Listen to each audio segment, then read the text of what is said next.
Alors, je m'appelle Françoise Ergo, je suis IST, c'est-à-dire infirmière en santé au travail. Je fais partie de plusieurs groupes de travail au niveau de l'association et en particulier celui des conduites addictives.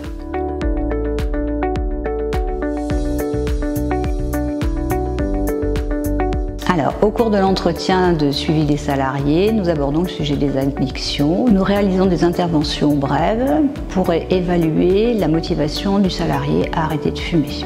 Nous pouvons aussi prescrire des substituts nicotiniques. Nous pouvons orienter le salarié vers une structure d'addictologie comme le XAPA, où il pourra bénéficier d'un suivi de plus longue durée et par des professionnels de santé, ainsi qu'auprès de son médecin traitant s'il le souhaite.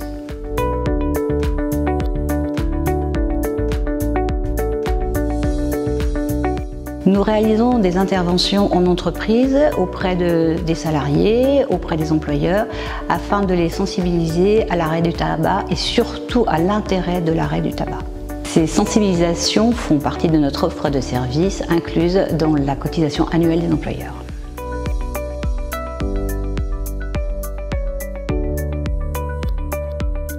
Il faut savoir que le tabac est la première cause d'arrêt maladie en France.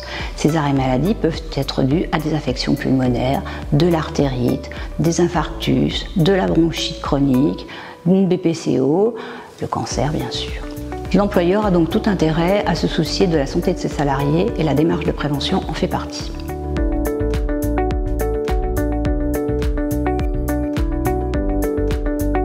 Ces sensibilisations peuvent se faire en entreprise avec des séquences participatives pour les salariés.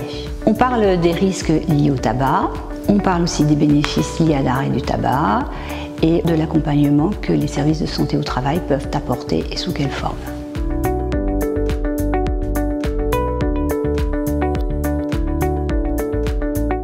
Toutes les entreprises adhérentes à la LSMT peuvent en bénéficier. Il suffit pour cela qu'elles en fassent la demande auprès de leur médecin du travail.